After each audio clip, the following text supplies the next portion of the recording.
سورۃ الاحقاف آیت نمبر 12 وَمِن قَبْلِهِ كِتَابُ مُوسَىٰ إِمَامًا وَرَحْمَةً وَهَٰذَا كِتَابٌ مُصَدِّقٌ لِسَانًا عَرَبِيًّا لِيُنذِرَ الَّذِينَ ظَلَمُوا وَبُشْرَىٰ لِلْمُحْسِنِينَ إِنَّ الَّذِينَ قَالُوا رَبُّنَا اللَّهُ ثُمَّ اسْتَقَامُوا فَلَا خَوْفٌ عَلَيْهِمْ وَلَا هُمْ يَحْزَنُونَ أُولَٰئِكَ أَصْحَابُ الْجَنَّةِ خَالِدِينَ فِيهَا جَزَاءً بِمَا كَانُوا يَعْمَلُونَ وَوَصَّيْنَا الْإِنسَانَ بِوَالِدَيْهِ إِحْسَانًا حَمَلَتْهُ أُمُّهُ كُرْهًا وَوَضَعَتْهُ كُرْهًا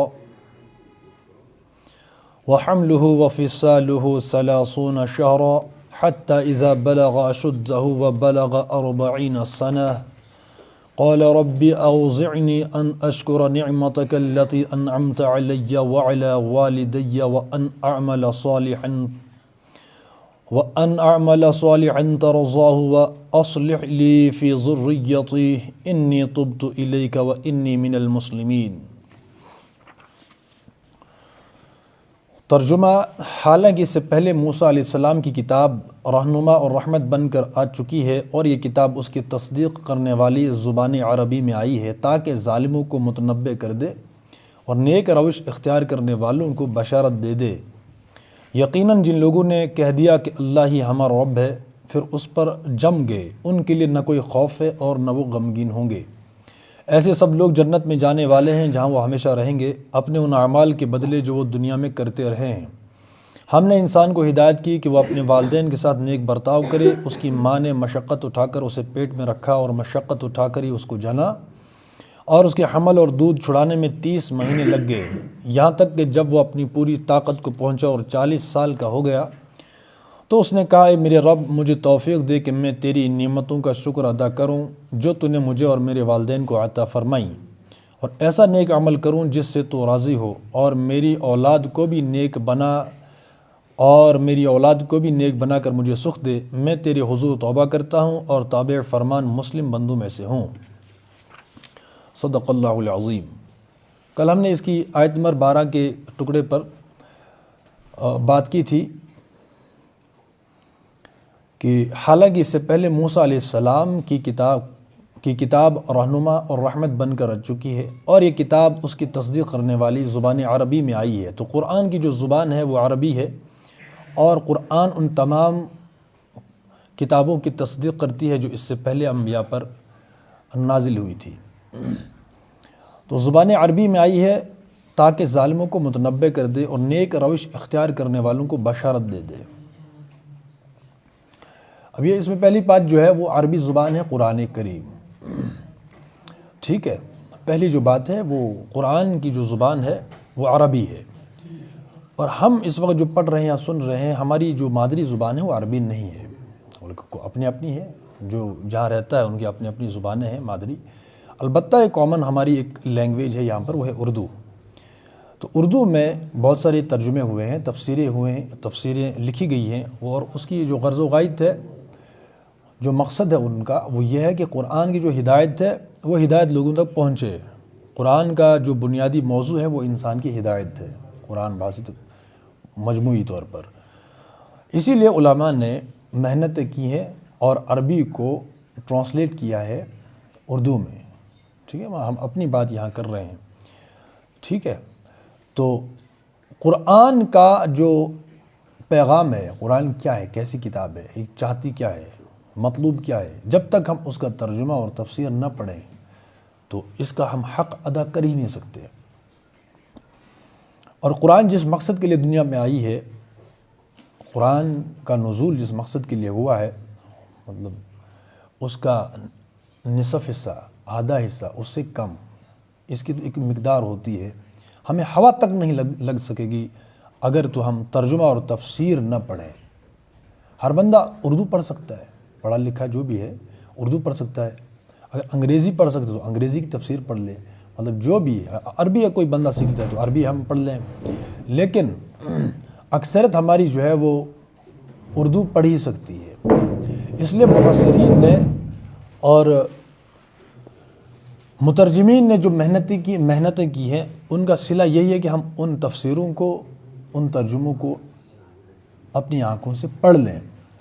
کل بھی ہم نے اس پہ بات کی تھی کہ جب ہم قرآن پڑھتے ہیں اپنی آنکھوں سے تو ہمیں موضوعات کا پتہ چلتا ہے کہ کون سا موضوع چھیڑنے کا ہے کون سا نہیں ہے، کہ قرآن جو ہے وہ اصل الاصول موضوعات کون سے ہیں کون سے نہیں ہیں۔ جب ہمارے سامنے کوئی بات رکھتا ہے ہمیں سمجھ آتی ہے کہ یہ بات کیوں کر رہا ہے، کیا کہنا چاہتا ہے، قرآن کی اور اسلام کی ترتیب کیا ہے۔ جب ہم اس کو اپنی آنکھوں سے پڑھیں تو بات جو ہے واضح ہوتی ہے۔ اور اس میں یہ ہے کہ قرآن جو ہے معاشرے کے اندر ایک سوسائٹی تھی، ظاہر سی بات ہے، یہ ایک نیچرل طریقے سے، فطری طریقے سے قرآن جو ہے آگے بڑھا ہے۔ عربی جو ہے وہ اہل عرب کی زبان ہے، قرآن وہاں نازل ہوا، اور ظاہر سی بات ہے کہ پوری دنیا میں بیک وقت نازل تو نہیں ہو سکتا تھا ہر زبان میں، یا ایک کامن جو ہے وہ لینگویج بنا دی جاتی پوری دنیا کی، ایسا تو نہیں ہے۔ البتہ یہ ہے کہ اس معاشرے کی جو زبان تھی، جو ان کا مذاق تھا، جو مزاج تھا، اس کے مطابق جو ہے اس زبان میں قرآن نازل ہوا۔ اس کے بعد کیا ہوا کہ وہاں نازل ہوا، اب وہ جو آگے پھیلنا شروع ہو گیا۔ عربی بنیاد تو ہے، لیکن اب جو ہے دوسروں زبانوں، اب یہی بات ہے وہ گرامر وغیرہ کی، کہ اگر گرامر اور یہ جو چیزیں ہیں اور یہی جو ہے اس کا سیکھنے کا مدار ہوتا، ٹھیک ہے، تو پھر یہ کسی ایک خطے میں، کسی ایک معاشرے میں، کسی ایک ملک میں مخصوص زبان بولنے والوں کی زبان میں نازل ہی نہیں ہوتا، پوری یونیورسل ہوتا۔ پھر یہ ایک ہی زبان میں، یا تو پھر الگ الگ زبانوں میں یہ قرآن دے دیا جاتا، ہر زبان میں ایک قرآن ہوتا، ٹھیک ہے۔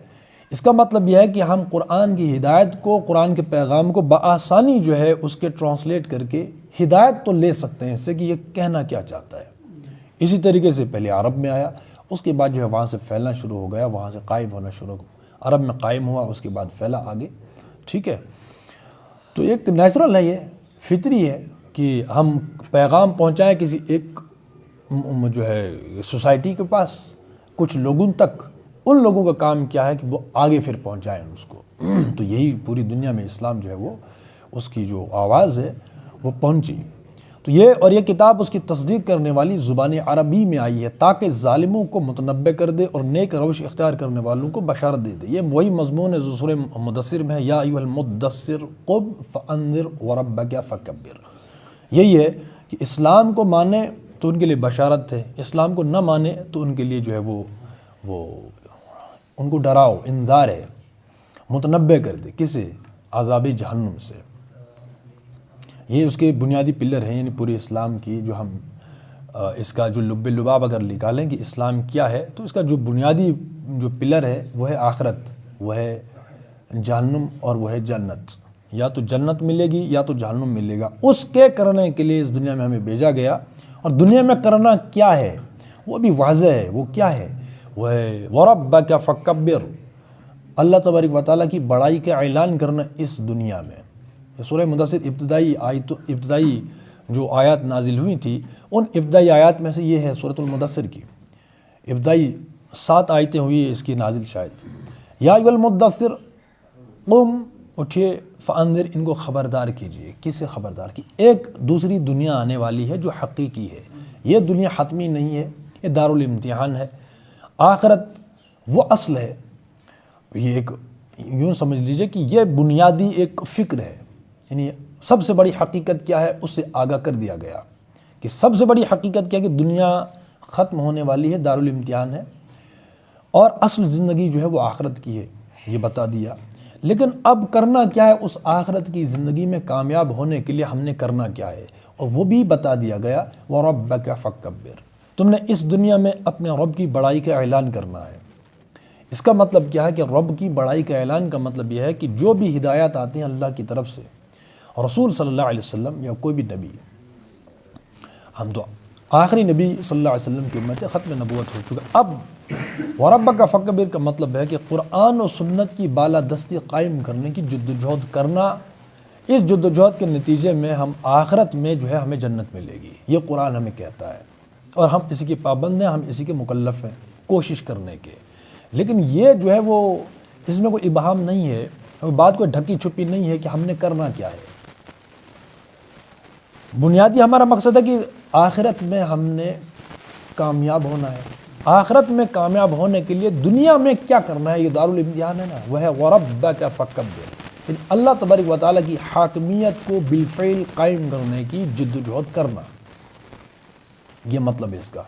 اللہ تبارک و تعالیٰ کا حکم سب سے اونچا ہو، اللہ تبارک و تعالیٰ کا جو قانون ہے وہ تمام انسانی قوانین سے بالا تر ہو، یعنی بالادستی اللہ اور رسول کی قائم ہو، اس کے لیے جد و جہد ہے۔ یہ قرآن ہمیں کہتا ہے کہ تم نے دنیا میں یہ کرنا ہے۔ ان کے لیے ہے بشارت جو یہ کام کریں کہ اللہ اور رسول کی بالادستی قائم کریں، اس دنیا میں ان کے لیے بشارت ہے جنت کی۔ جو اس سے منہ موڑے، انحراف کرے، اپنے نظریات اور اپنی جو ہے ذہن کی جو تخیلات ہیں، اپنے نفسانی خواہشات کے مطابق ایک نظام بنتا ہے، ظاہر سی بات ہے، ان کے لیے ہے، ان کو ڈراؤ اس جہنم سے، عذاب جہنم سے۔ تو دنیا میں دو ہی راستے ہیں، ایک ہے دین اللہ، ایک ہے دین طاغوت۔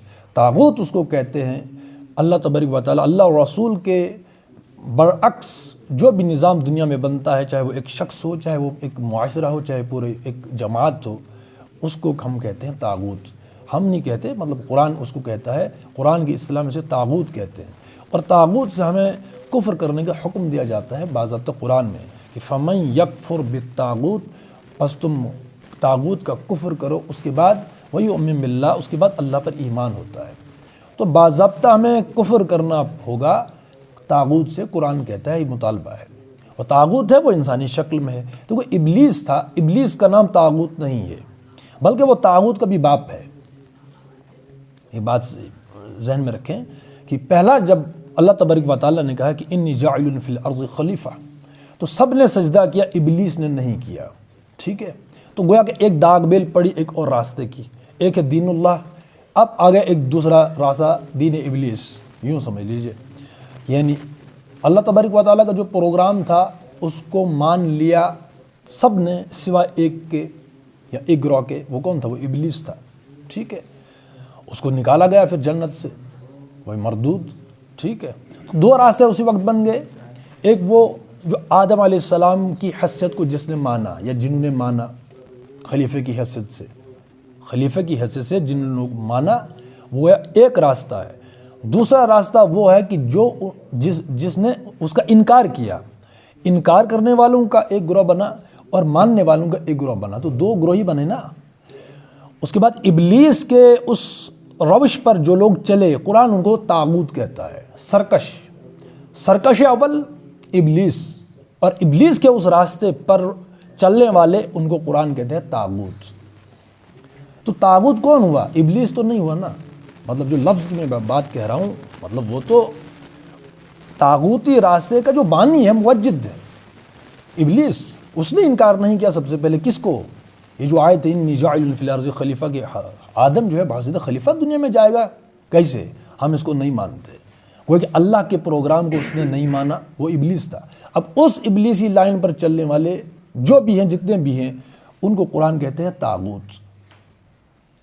انہی طواغیت یعنی طاغوت کا کفر کرنے کا حکم ہمیں قرآن دیتا ہے، فَمَن يَكْفُرْ بِالطَّاغُوتِ، کہ جس روش کی، جس دین کی داغ بیل ڈالی ہے ابلیس نے، اور اسی نظام کو چلانے والے جو بھی ہیں وہ انسان ہیں، پس تم ان کے اس دین کو نہ مانو، کفر کرو طاغوت کا، نظام طاغوت۔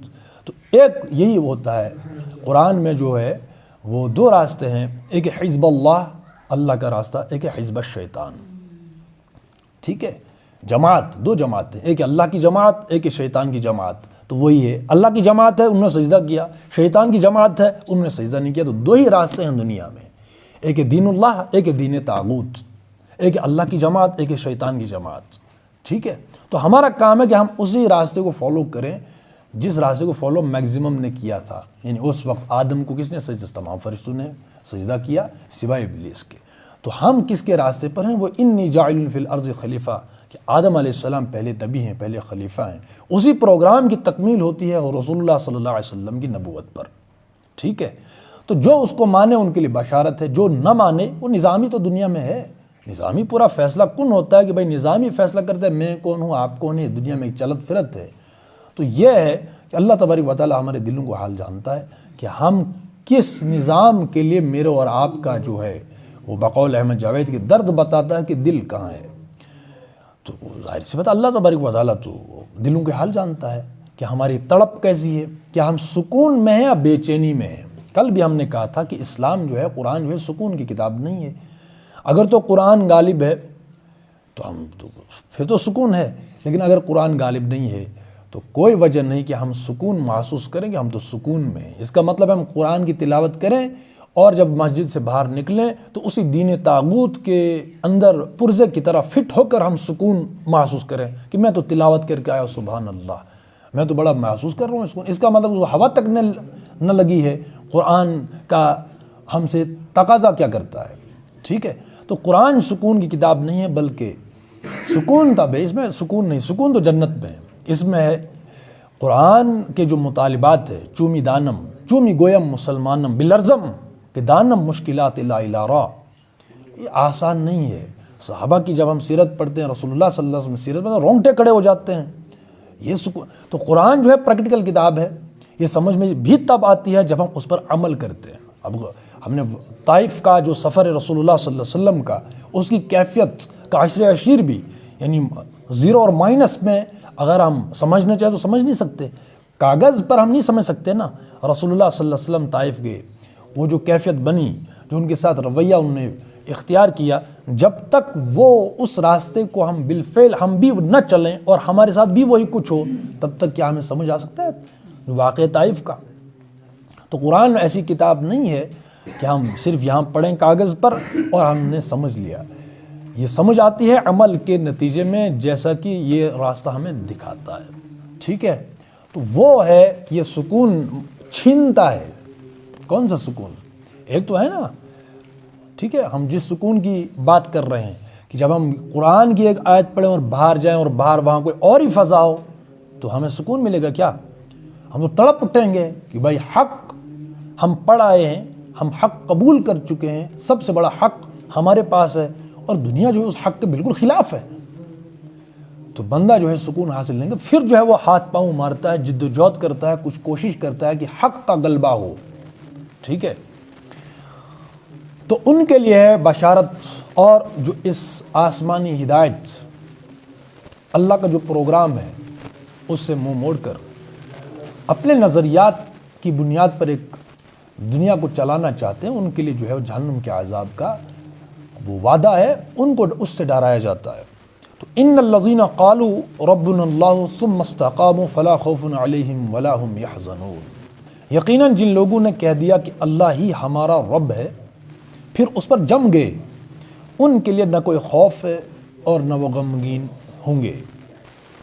یہ ہمارے جو ہے اس پر جو اللہ کا پروگرام ہے، وہ پروگرام کیا ہے؟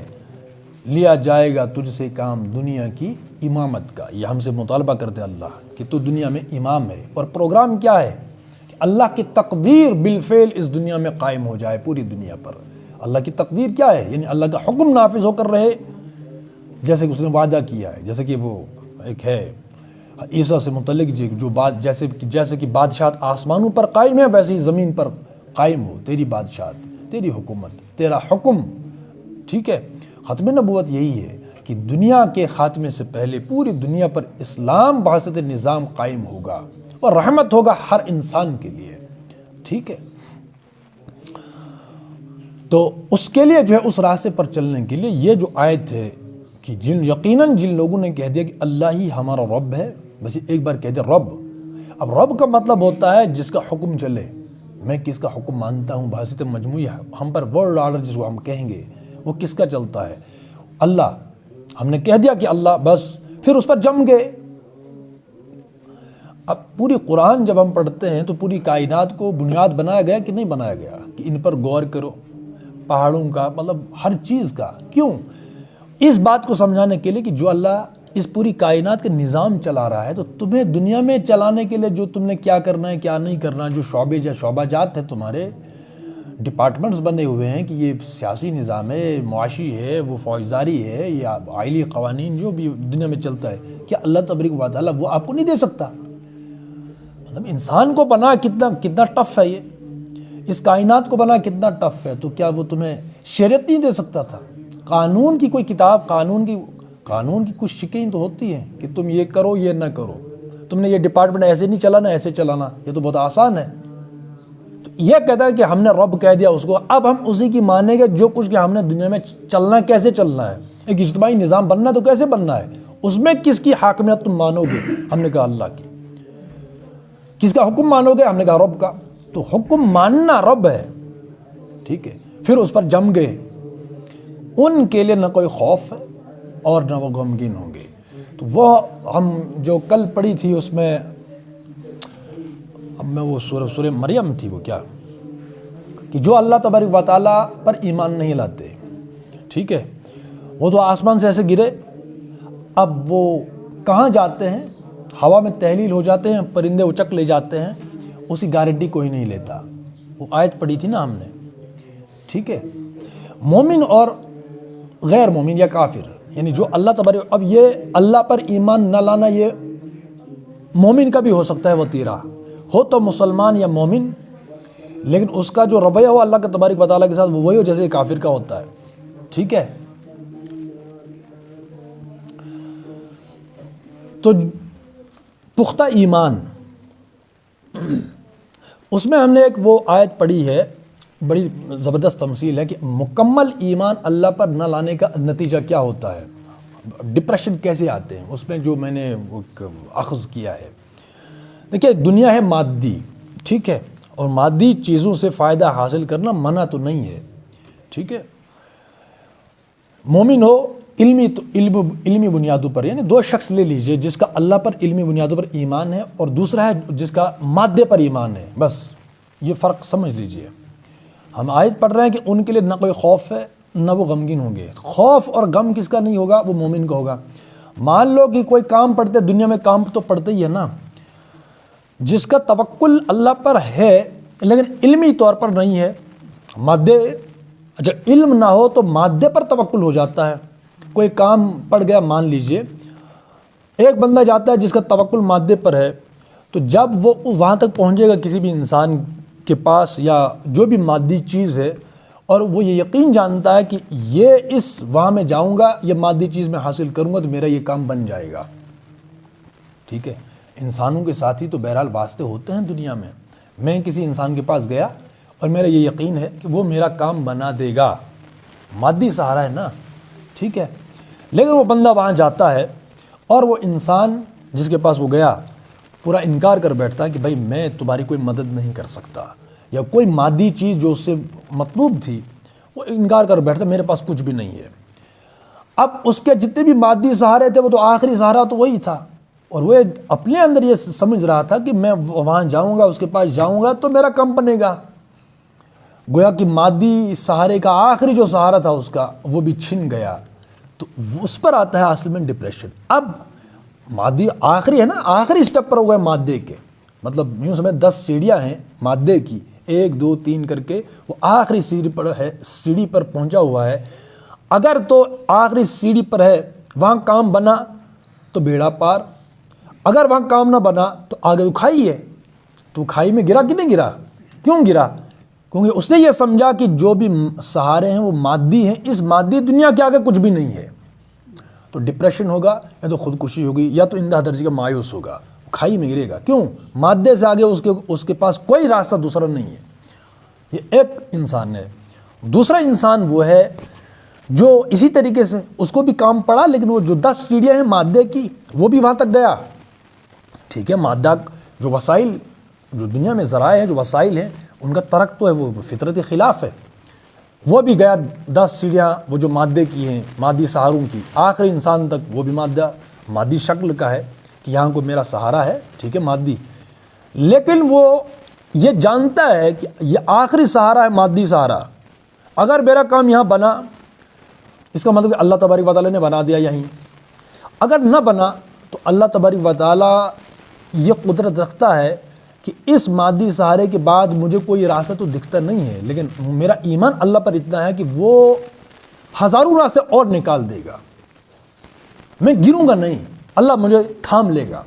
اور اس کا وہاں وطیرہ یہ ہوگا کہ جب اس کا آخری سہارا بھی جاتا ہوا وہ دیکھ رہا ہوگا اپنی آنکھوں سے، وہ یہی کہے گا کہ انا للہ و انا الیہ راجعون۔ اس کا ایمان اس پر ہوگا کہ اللہ نے نہیں چاہا تو یہ کام نہیں بنا، اگر اللہ چاہتا تو کام بن جاتا۔ گویا وہ مادی سہارے سے بڑھ کر ایک اور سہارا ہے جس پر اس کا پورا وجود کھڑا ہوا ہے۔ یہی وجہ ہے کہ وہ نہ اس کو کوئی خوف ہوگا نہ وہ غمگین ہوگا. کیوں؟ کیونکہ اس کا جو توکل ہے وہ مادے پر نہیں ہے بلکہ مادے کے بنانے والے پر ہے، کہ جس نے یہ مادے اور مجھے پیدا کیا، کائنات کو پیدا کیا، وہی اس پر قادر ہے کہ وہ ایسے راستے نکال دے گا جہاں سے انسان کا گمان بھی نہیں گزرتا. اللہ نے نہیں چاہا تو نہیں ہوا، بس یہ ایک وطیرہ ہوتا ہے مومن کا. ٹھیک ہے، تو یہ جو ہم پڑھ رہے تھے مضمون، یقیناً جن لوگوں نے کہہ دیا کہ اللہ ہی ہمارا رب ہے. اب اس میں وہی ہے اقبال کا جو شعر میں نے کوٹ کیا کہ چومی گویم مسلمانم بلرزم. اب مسلمان کا کام کیا ہے کہ وہ رب کس کو مانتا ہے؟ اللہ کو. لیکن معلوم ہے کہ دنیا میں جو کشاکش ہے اس نعرے کے بعد، وہ اس طاغوت اول سے، ابلیس سے، اور اس کی پوری فوج اور پورا سسٹم ہے، اس کے ساتھ جو ہے رساکشی ہے، اس کے ساتھ تصادم ہے. اقبال کہتا ہے کہ یہ تصادم بہت خطرناک ہے. نمبر 1 یہ تو دوسرا مرحلہ ہے. پہلا مرحلہ اپنے نفس کے ساتھ ہے، اس کے جو تقاضے ہیں ان تقاضوں کو پورا کرنا. ٹھیک ہے، اپنے دل کو ہر بت سے پاک کرنا. کہیں ایسا نہیں خواہشات جو ہے وہ بتوں کی شکل دل میں اختیار جو ہے وہ بتوں کی شکل اختیار کر جائیں. نفس تو بہت بھاری ہوتا ہے. اس کے بعد جو دنیا میں ہم جاتے ہیں، اس کلمے کا وہ جو ہے اس کلمے کو بالفعل قائم کرنا، اس کے لیے جو اجتماعی جد و جہد ہوتی ہے وہ اس سے کہیں خطرناک ہوتی ہے. تو جو ہم نے نعرہ بلند کیا ہوتا ہے اس پر جمنا یہ بڑا کٹھن ہے. اسی لیے اقبال کہتا ہے کہ میں لرز جاتا ہوں جب میں اپنے آپ کو مسلمان کہتا ہوں. کیوں؟ کیونکہ میں جانتا ہوں کہ اس کے تقاضے کتنے مشکل ہیں، انڈیویجول سطح پر اور کلیکٹیو سطح پر. جب کوئی مسلمان ایمان قبول کرتا ہے تو وہ بھی بہت سخت ہوتا ہے، اپنے فرد کی حیثیت سے اسلام کے اس راستے پر چلتے رہنا، قائم رہنا. اس کے بعد جماعتی کانسیپٹ جو ہے کہ جماعت کی شکل، جماعت کے اندر رہو اور اجتماعی جد و جہد کرو. جو کچھ تم نے قبول کیا ہوا کہ اللہ ہمارا رب ہے، اب اس کو ثابت کرو.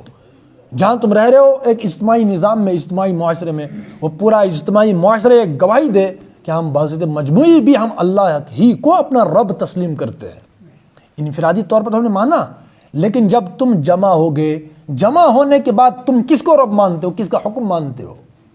تو یہاں پر جو ہے وہ سٹرگل کرنے کا ہے، جد و جہد شروع ہو جاتی ہے.